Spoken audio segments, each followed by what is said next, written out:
Hello and welcome everybody back to John the Yeti. You are joining me on Cheater Souls. I believe this is episode 7. And this is going to be more of a podcast-like video today. Just getting back into the swings of things. I want to be able to talk to you guys for a bit. Now you might notice I've been gone for a while, or maybe you haven't, because I have next to no viewers at this point. I don't understand why, but I have absolutely no views on like my last 4 videos. I swear before I was getting at least like 1 or 2. You know, being a new video, it was getting out in front of someone. But these last few have just reached absolutely no one. But with that being said, why I haven't been posting this last week is because I've been sick. I'm not sure if it's corona related, because it was a week-long sickness, or if it was just some kind of sinus infection. But it did make it to where I could not talk very well. My throat was still very raspy and kind of sore, and my sinuses are not very great. But it has been over a week, and I needed to get back to posting videos for you guys. Luckily, during that week-long kind of vacation, not quite, because I did still have to go to work in between being sick. I did take 2 days off to recover, but that wasn't much. Not when I couldn't really talk, I couldn't really breathe. You know, the simple act of swallowing certain foods would hurt my throat. It was kind of rough this last week, especially when I did go back to work, working in a wood factory that really does not help with the drying out of my sinuses and the burning of my throat. So, that was fun. That was fun getting back to work and dealing with my sinuses. Still dealing with my sinuses as I'm about to go back to work tomorrow. Yeah, but with that week, I was recording Minecraft videos. I wanted to get a lot of Minecraft done because I really enjoyed playing on that map that I created, and you know, I wanted to do like a replication of what I was doing on the PlayStation, and it has already taken such a turn away from that, and there's some similarities, but yeah, it's definitely different. It is going in a much different direction, so it's going to be very unique, which is something I wanted. I didn't think it was going to end up being this unique. You know, the only real similarity between the version I'm putting out and what I have on the PlayStation is like the bridge is in the same location. We're building the town in the same location, that same island. But other than that, a lot of things are different. But yeah, over the last week I recorded like another 5 or 6 videos. You know, none of it with commentary, so I still have a bunch of editing I gotta do. I gotta talk over it and talk to you guys through the story, because that series is it's called The Creation of Dirham, and it's all just gonna be about like being in the world, what I'm doing for trying to create this village and turning it into a town and then a city. And I'm not sure, I'm probably going to create other villages around my city of Dirham as to replicate the villages that are going to supply wheat to Dirham, because Dirham is a wheat producing capital in the video game Mountain Blade, and I wanted to replicate that in Minecraft as well.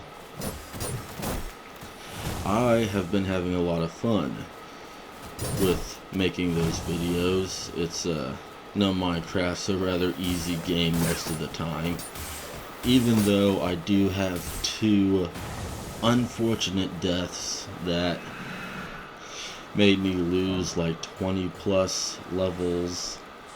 That was very unfortunate. But it's not like I even have an enchanting table at this time to be doing that stuff, to be using those levels for upgrading my equipment, so it doesn't really matter. If you can't tell, that's just how much work is going into making these videos. A lot of it is terraforming. Most of the terraforming is not shown in the videos that are going to be coming out. You know, I'm going to try to keep the Minecraft videos down to like 20 to 30 minutes long. But with that being said, I just finished editing what's going to be episode 2, and that was like 3 hours, maybe 3.5 hours of recording. That's going to be edited down into like a 30-minute video. So there's a lot of stuff that you guys aren't going to see, and I think I'm going to change up how I record videos moving forward, because I'm noticing that there are specific points in the creation of Dirham that I'm wanting to show you guys. Not so much the entire thing, because you know, that's a lot of people aren't going to watch if it's just me terraforming and not talking about stuff. I don't have that much to talk about that I can take a 3-hour long video and just talk the whole time. That's not going to happen. So I think moving forward, I'm going to use the strategy of keeping my recording software off until I get to like building a house or going into the mines to collect resources. You know, stuff like that. Anything that's going to be impactful to the creation of Dirham, then I will turn on the recording software. Then we will get to, you guys will get to see what I'm actually doing in the game, and we can move forward from that point, rather than me recording for 3 hours, cutting 90% of it out, and then saying, I might need to record a little bit more. Because that's essentially what happened with episode 2. It was originally just going to be the 2 hours of recording that I first recorded. But once I edited it, once I went through and edited that video, I realized I only got about 10 minutes of content here. Because most of that content is cutting down the woods around the island. It's a lot of just the same thing. It's very boring, and I don't want to put out an episode of just cutting down the woods and deforesting. That doesn't make for a very entertaining episode of Minecraft. So what I did was I took the recording that was going to be episode 3, and I decided to combine them. So now they're just I took 3.5 hours of recording and smushed it down into a 30-minute video. And so yeah, now I'm once again changing up my recording strategy. I am making changes as I go along. I think that's the best way to be doing things right now, especially when I don't have a fan base. I don't know, YouTube's got me a little scared with the whole no views whatsoever on my other videos, that maybe for some reason I've been blacklisted. That's something I've been hearing a lot of YouTubers talk about, that they swear they've been blacklisted by YouTube. Just all of a sudden, it's like they can't get their videos seen by anyone. And it has made me thankful that I'm not relying just on YouTube. I have started posting on Rumble, and Rumble has been okay. I think I've been just about as successful on Rumble as I have been on YouTube in terms of getting people to see my content, which is nice. It's very refreshing going into this knowing that I don't have to rely just on YouTube. Because I know in the past that has been very big for a lot of YouTubers, saying, I only have YouTube. I don't have a fan base anywhere else but YouTube.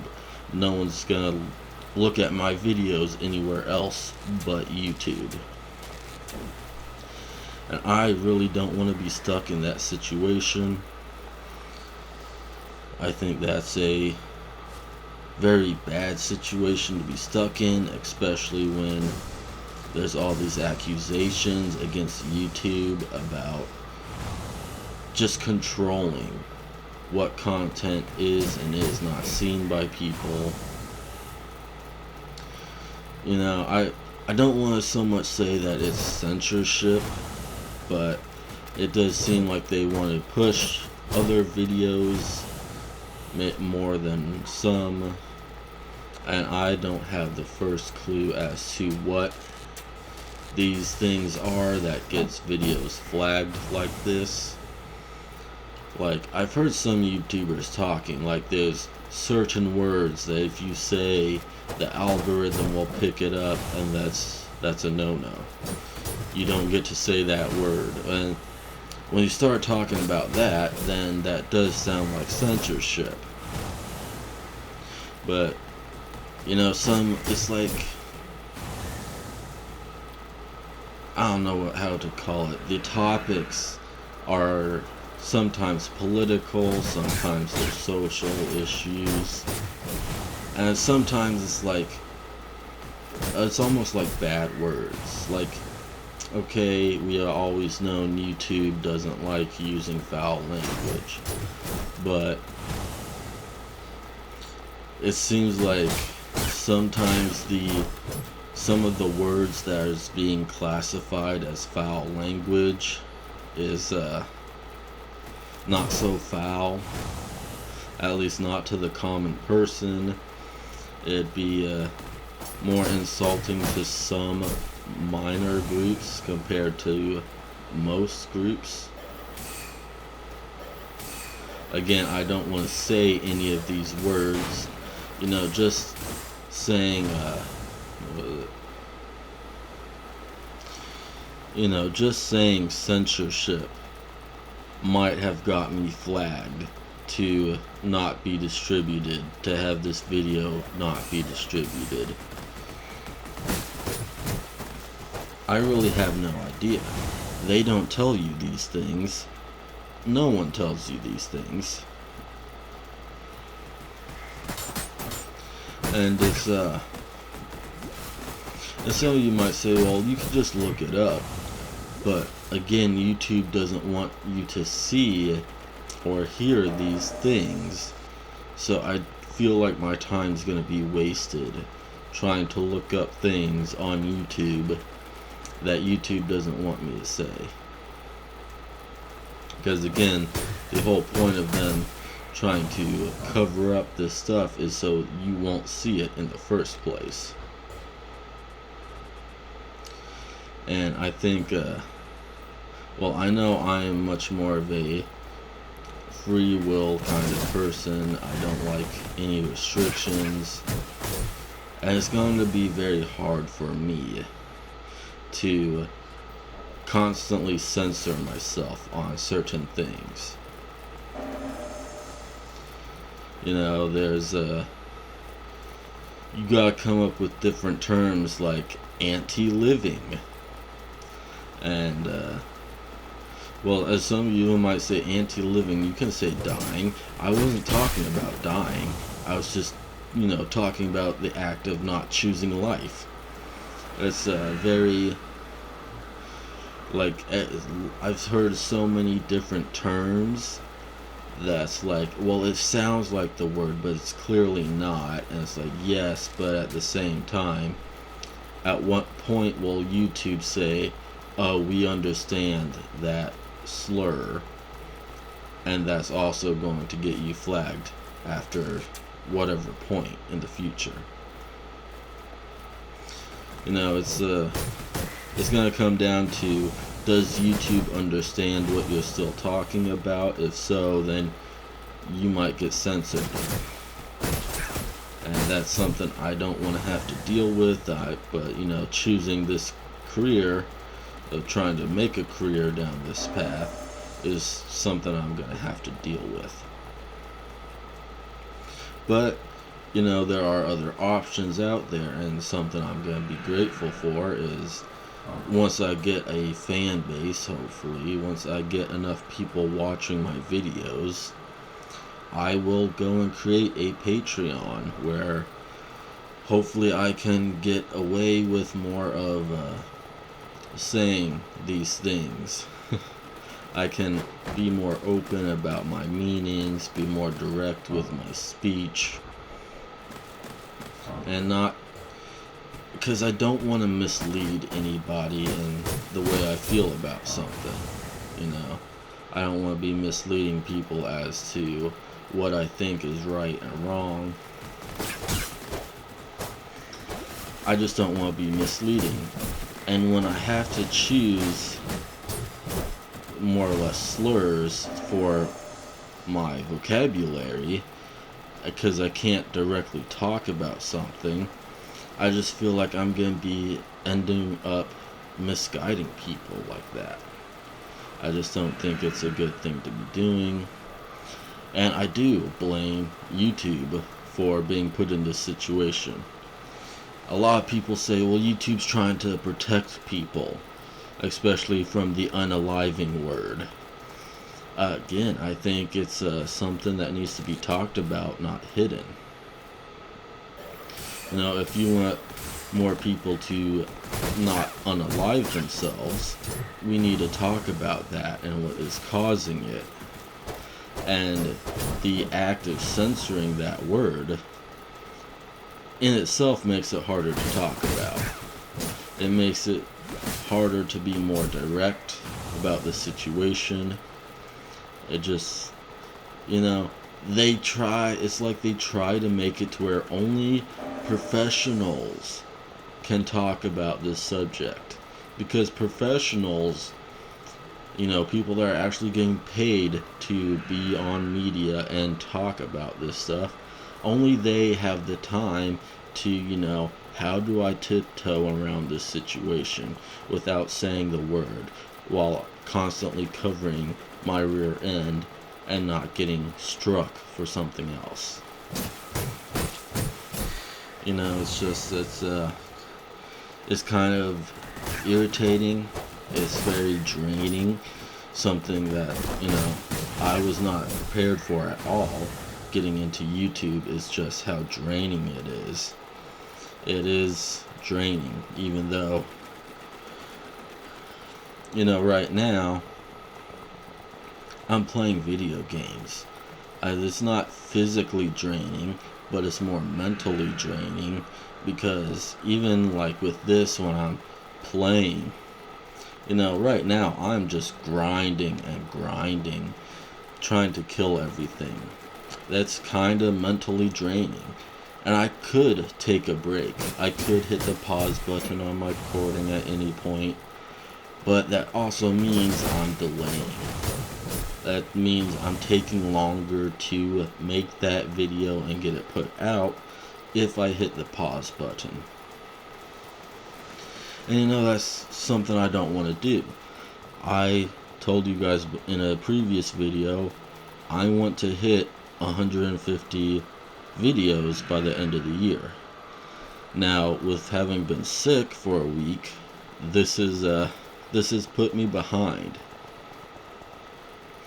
So, yeah, going forward in this next week or two, I'm going to be pushing even harder to not pause while recording, to not miss those deadlines of I want this and this video made by the end of the week.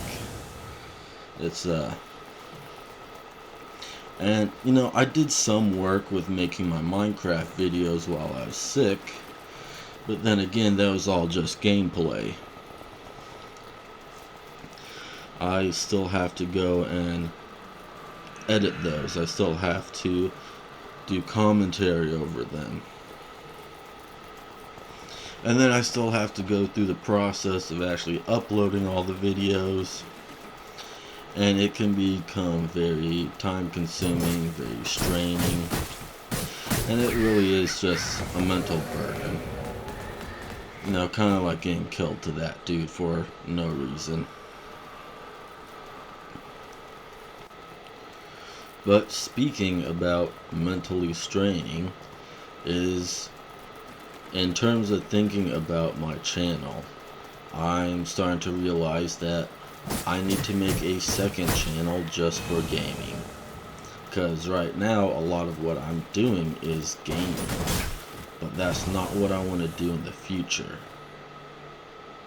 See, in the future, one of the things I want to do is going to be mainly like homesteading, just home improvement, yard improvement, creating things, and because one of the things I want to do is I want to have my own land, and I want to become as energy independent as possible.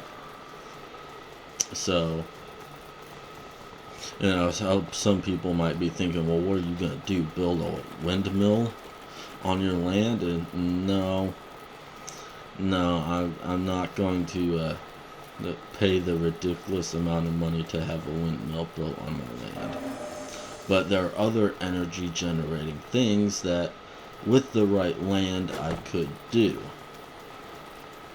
But you might obviously see, well, this is a clear difference between gaming and what people wanting video game content would be looking for.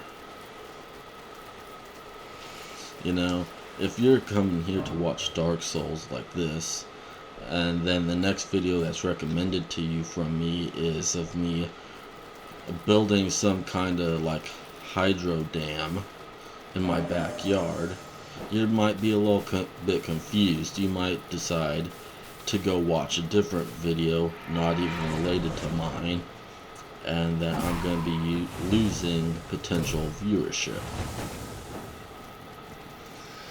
So I'm going to be creating two channels. It's most likely is going to be called Yeti Gaming, and then I'm going to continue this main channel as John the Yeti. Now, I'm hoping this goes over well, but you know, that's one thing with creating YouTube content, you just don't know until you try. And I mean, I do already know the first thing of, what is it, consistency, and don't stop. You know, some of you might have thought, oh, he gave up already after a month or so. It's like, no, I just got sick, guys. I just got sick. I'm coming right back. I'm putting out more videos. I didn't sit on my ass the entire time either. I did do some recording of Minecraft. It's just, I could not talk. I could not talk to hardly save my life. It was bad. My throat is still kind of bad, and I can't believe I'm sitting here trying to talk for a whole hour while you guys watch me clear out parts of the game. It's a learning curve to be doing editing this way, to actually have the time to think about what I'm talking about and not just rambling on about nonsense. I mean, I suppose this time around I'm not really concerned about the video game. I already know that I'm not doing anything important here except dying. You know, plenty of dying in Dark Souls as usual.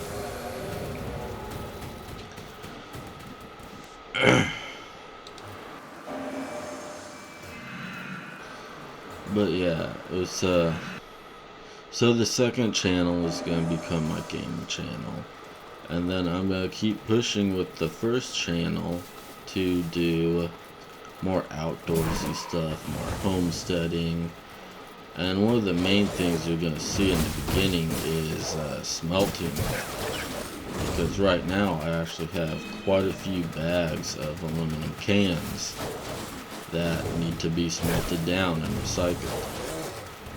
And I happen to watch some of these videos myself over smelting down aluminum cans. And something I noticed is someone had said that aluminum cans are just trash for smelting. And I was like, that doesn't quite seem right. I've seen everyone doing aluminum cans for smelting. But they did have some good points, like, you know, most aluminum cans are just covered in paint and plastic, and it gives you, well, I don't remember what they called it, I just refer to it as slag. To me, slag is any metal that is just trash and not what you wanted. And that's essentially what this is. All that paint and stuff it gums up the metal as it melts, and it gives you a lot of what I call slag. So I will admit that melting down aluminum cans is not the most efficient thing in the world. There are obviously better sources of aluminum out there, but, you know, for me, aluminum cans are just something that I have regardless of me doing this or not. You know, I drink on the weekends. That causes cans to pile up. I don't like throwing cans in the trash because, you know, they really don't degrade. And I even got a friend that they collect cans. And it's just convenience, once again, that they want to get rid of these. I'd like to smelt down aluminum cans, and, you know, I got some decent sized ingots from all these aluminum cans that I've smelted down. Granted, last I checked, I've only got like $25 worth of aluminum, but it's not so much about the money. It's something nice to do. And, you know, I say $25 and you're thinking that's probably not much. It's a decent bit. You know, I could probably say if I wanted to make myself a chest plate out of aluminum, I think I have enough aluminum to do that now. Now, I don't know if I have enough for the front and back. It probably depends on how thin I make it. But yeah, I could make a chest plate out of aluminum already. And I don't have that much. It's something that would be fun to do for me. It's something I think a lot of other people would have fun in watching and joining me with doing that. But at the same time, I think a lot of gamers and people that want to watch video game content might not be all interested in, may or may not. And so that's why I'm going to create two channels. One for my outdoorsy homesteading stuff, and then one for the gaming content like what you're watching here now. So in talking about YouTube, one of the things I've noticed over the last week while I was gone was that if you don't know, what's his channel called? Demolition Ranch. He has decided to stop YouTube. He's essentially retiring and going into doing something else. I guess not really retiring, but he said he's done making YouTube videos. He was a big and one of the first gun tubers out there. But you know, I was talking about censorship and stuff, and you know, gun tubing is definitely something that gets censored a lot. There's been so much back and forth with YouTube as to what you can and cannot say in the reference to guns. You know, there's a point when YouTube only wanted you to say pew-pews, or you couldn't talk about, like, or the sound of a gun firing could get you censored. You know, there were some ridiculous points, and I think that's one of the things that I don't want to have to deal with once again, but at the same time I do want to make some content around guns. And once again, it's I know some of the rules, like YouTube does not like automatic firearms. YouTube does not like seeing children and firearms. YouTube does not like firearms being used inappropriately or any kind of dangerous manner. You know, if you are not absolutely professional with guns, YouTube does not want to see it.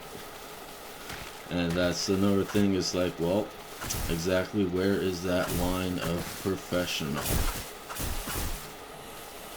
And you might be thinking, well, what do you want to do with guns? Well, for me, one of the things that made me want to do any kind of gun content is this idea that modern day buildings, a lot of them that look like they're made out of concrete or brick, but they don't hold up against firearms like 5.56 or 7.62. Of course, anything bigger than that, I don't think your standard brick wall would hold up to anyways. We're talking like 308 and higher. Those are like 308 or higher. I can't imagine not going through a brick wall. It's a big, hefty round. And with concrete, well, it all depends on how thick that concrete is.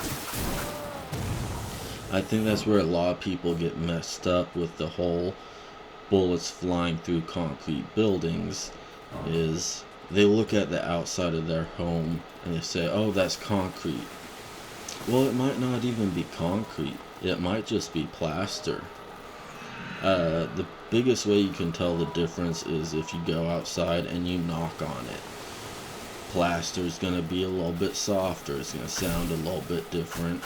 And it's, you know, if you knock on concrete, well, if you don't know what concrete sounds like, go knock on the sidewalk.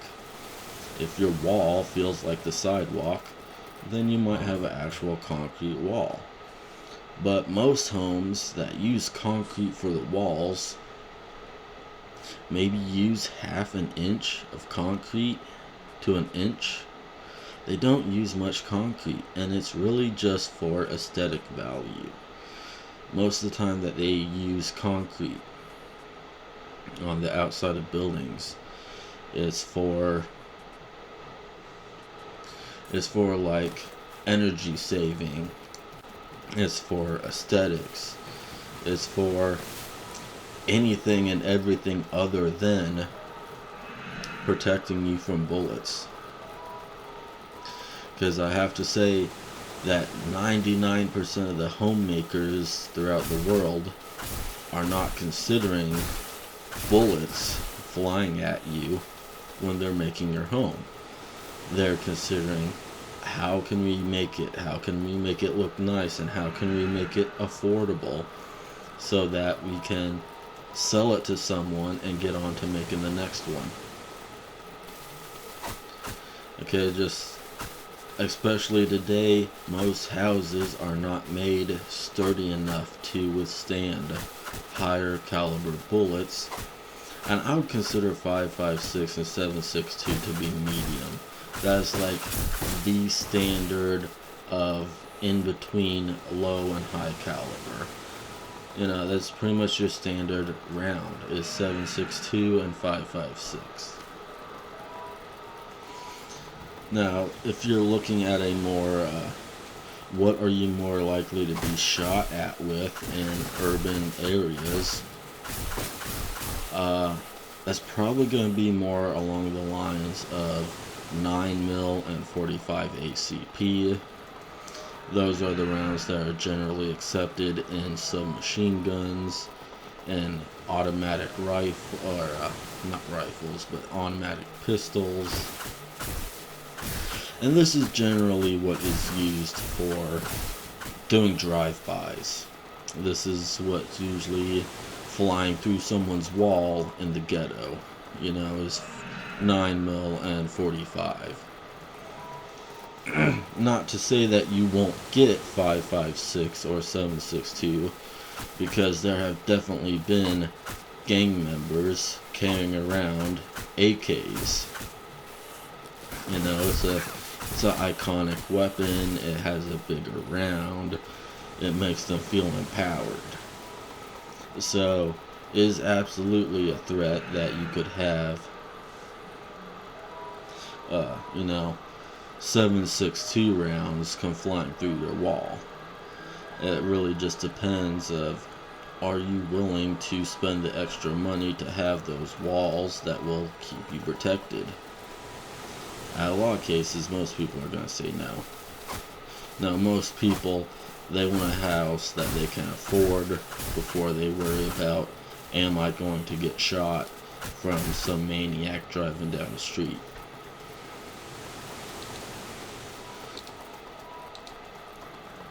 So now, with that being said, one of the first videos I want to make, if I make any gun tuber videos, is gonna be like, I'll probably have 4 or 5 different walls. I'm just probably gonna be like a 3x3 foot square of wall of different variety, because I know we talked about plaster and concrete being cut, like put over top of drywall and just a couple inches thick, and that's probably not going to stop a bullet. And I want to, prove that first off, an inch of concrete over top of some drywall is not going to stop a 5.56 round.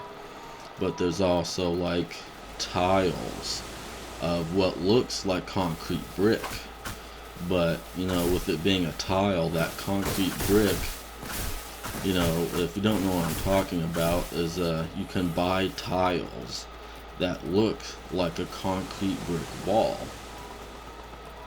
and it will be cement, it'll be a clay like a brick, but it'll only be like 1/4 of the thickness of an actual brick, and it'll come in like 3 rows of 3 bricks or something like that. And what they do is they'll take mortar or concrete or some kind of adhesive, they'll put it up against drywall, and then they'll put those tiles on, and they'll make it look all nice and neat, and it makes it look like you have a brick wall, when really you have some clay and maybe some concrete over top of some drywall, and it is 100% penetratable by 5.56 and 7.62. Well, even 9mm and 45 ACP would probably have no trouble going through that wall, especially if you're talking about multiple rounds hitting the same area. Concrete, brick, plaster, most of these things break apart rather easily when they get smacked by a hard metal object. They don't even need to be that heavy of a metal object like 7.62. Even a couple 9mm rounds against an inch of concrete, that concrete's gonna break apart after one clip, if that. And again, that's something I want to test for you guys and let you know just how protective is your wall against firearms. If it's just an inch of concrete, will a 9mm pistol shoot through it? Are you gonna have to worry about every single gunshot you hear? Another thing I want to talk about is like a actual concrete or an actual brick wall. I've heard some people say that even a older brick wall cannot hold up to 5.56 and 7.62 rounds. Now, I find this a little hard to believe, because one of the main reasons why is that bricks are made of clay. They're ceramic by nature, just like the ceramic used to break up bullets in body armor. Now, I know it's not quite the same. There's a little bit different properties between the different kinds of clay that they use for that stuff.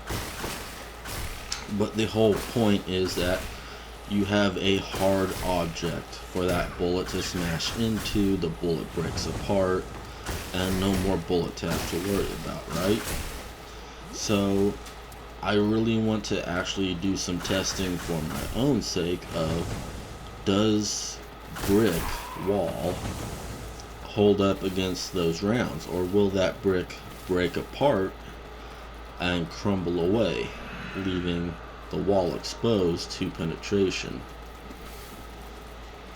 And of course, I would imagine the actual concrete wall of being 4 inches or thicker. Might not even need to be that thick. I'm assuming that is going to be the most bulletproof. And obviously, because with concrete you can make it whatever thickness you really want it to be, and that kind of gives into the lifespan of it. But again, all this possible gun tubing stuff, that's gonna be much later on. With the main channel, what's going to be right now is in the next coming months, when spring finally gets here, we're going to be doing some smelting down of cans, maybe some metal working with some steel, see if I can't make myself some smithing tools. I think that would be real cool. And then some gardening stuff and landscaping stuff. If I'll get a video out here in the next couple of weeks to let you guys see. I got this like park next to my property, and it's kind of taken care of, but it could use some help as well. So I think I'm gonna get some equipment and help them take care of that property. It's a public property owned by the city because it is a park. It's just there's a bunch of dead trees in that park, and like I just counted them yesterday.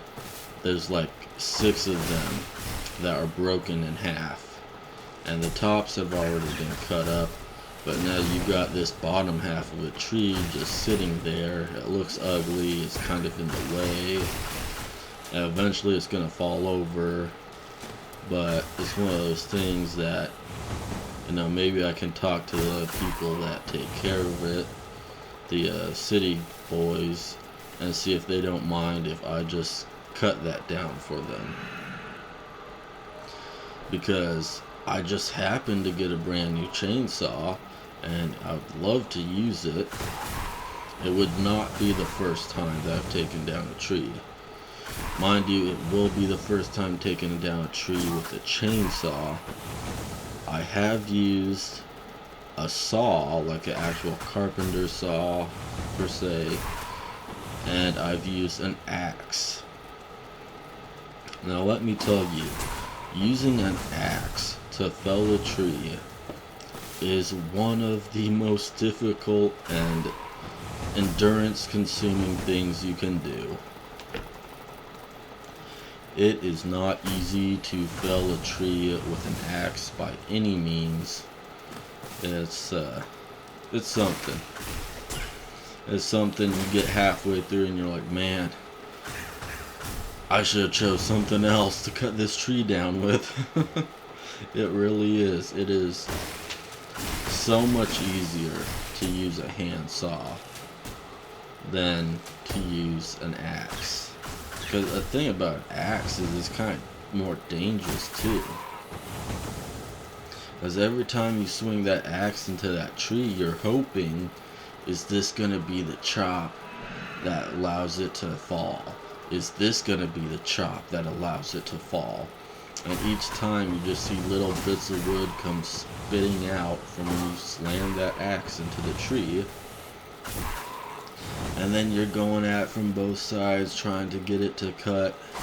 If you don't know how to fell a tree, oh my god. If you don't know how to fell a tree, do not try it. At least know the basics, and if you listen for 5 more seconds, I'll tell you.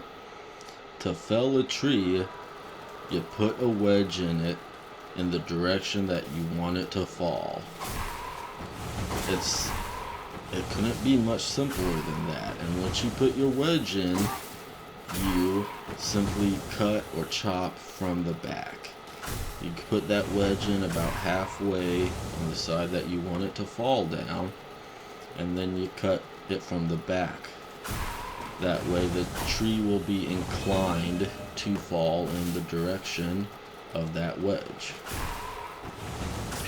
Now, don't think that you can just make that tree go wherever you want. When you do something like this and you're trying to decide where to put your wedge in, something you need to make sure you think about is, what is the wind doing? Especially if you have a taller tree, make sure you work with the wind. If the wind keeps making the tree go back and forth rather than side to side, take that into consideration. Put that wedge on one of those sides of the tree that it keeps rocking back and forth on. Don't look at a tree going side to side and say, okay, I'm going to put that wedge in the front. Because then what's going to end up happening is, as you're cutting the back, and that wind picks up and it starts pushing off to the side, and you finally break through, now not only is the wind pushing it sideways and you have the wedge trying to make it go to the front, so the tree's going to end up falling somewhere in between.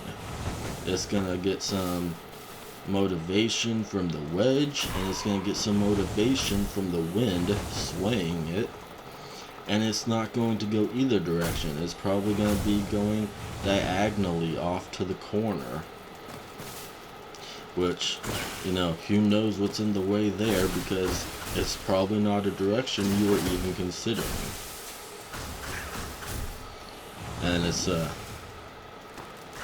Now, if you look up woodcutting, there are a lot more advanced techniques regarding how to fell a tree and to actually make it go the direction you want it to go. The whole wedge in a tree and minding the wind is a more old tactic, but still perfectly viable. It's the basic tactic of felling a tree. I don't know if you've ever seen someone fell a tree before, but if they try to do the single cut through, you might notice that they have trouble because it doesn't work. It really does not work to do a single cut through the stump of a tree. You gotta make a wedge if you want to have any success at felling a tree.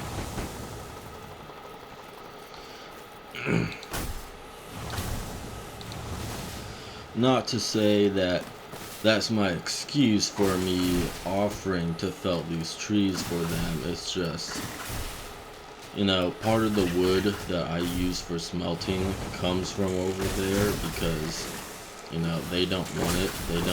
No one else in the area seems to want it, so I've been using it for smelting down those aluminum cans. And trust me, there's plenty of wood over there. There's still whole fallen trees that have been pushed off to the side that need to get cut up. There's all kinds of limbs and branches that have been pushed off to the side that need to get broken down and burned, and something needs to happen with them, because there's still like 20 other trees over there that could come falling down at some other point. And why I know this is because it floods. Like, it just got done snowing today, and a lot of that snow has turned into water, and it is flooded in the park right now. So these trees are rotting at the roots. That's why they keep falling over and dying like this. So trust me when I say there's going to be more, and all this wood does need to get cleaned up. So it's not like I'm stealing it from anywhere, but there's going to be more wood. There's more wood that needs to be cleaned up. I'm really hoping to just help the park overall get cleaned up from all the dead wood, all these trees that are threatening to fall over at any minute. And, like I said, it's going to help give me more wood for my smelting. And I hope that I'll make some decent progress on that, and smithing. I think that'll be fun. Again, this is going to be kept on the main channel while all the gaming stuff like this gets moved over to the gaming channel. And yeah, I think that's about what I have in mind for the future so far. Oh, except gardening. I said gardening and landscaping. I am going to be doing gardening. I'm going to be making some gardening videos. And I don't know, I'm going to try and see if I can't do some nice editing with it. See if I can't. What I want to do is I want to make it seem kind of like a video game. And that every time I successfully harvest crops, I want there to be some animation of me getting experience. And then I want to have like a chart come up at the end of the video saying like I got this much farming experience, and it says it increased my level. I think that would be a nice little addition to liven up the gardening videos. Of course, if I can manage to do something like this, I would also implement it on like when I cut a tree, or if I do landscaping, or anything involving construction. Now, anything that I could maybe like record my experience gained while making these videos. I think it'd be because isn't there a YouTube channel that this is basically their whole thing, is that they like in real life level up, and they have animations for whenever they level up and get experience and stuff. So I know that sounds like, oh, you're just ripping them off. No, that's maybe a little bit, but that's not my intention. I don't want to like completely rip them off in terms of doing that, but it's interesting. So it's something I want to do. It might be something I can't even do because right now I am the editor. I don't have anyone that I can go to and be like, hey, can you figure this out for me? No, it's gonna be me. I gotta figure out how to do these animations, and if it's worth my time to continuously do these animations.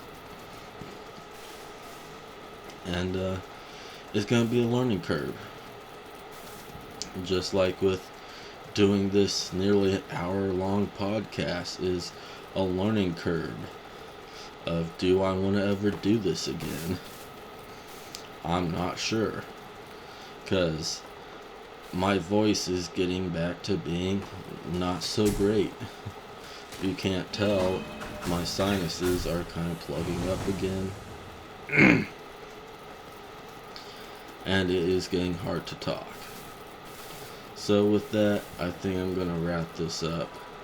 If you guys would be so kind, leave a comment down below, like and subscribe to the video, subscribe to the channel, and watch another video if you would. It'd help me out so much. Share it with your friends, give it a little share on Facebook or on X or wherever you go. And hey, even check me out on Rumble if you're not there already. Well, I'll see you next time. Peace.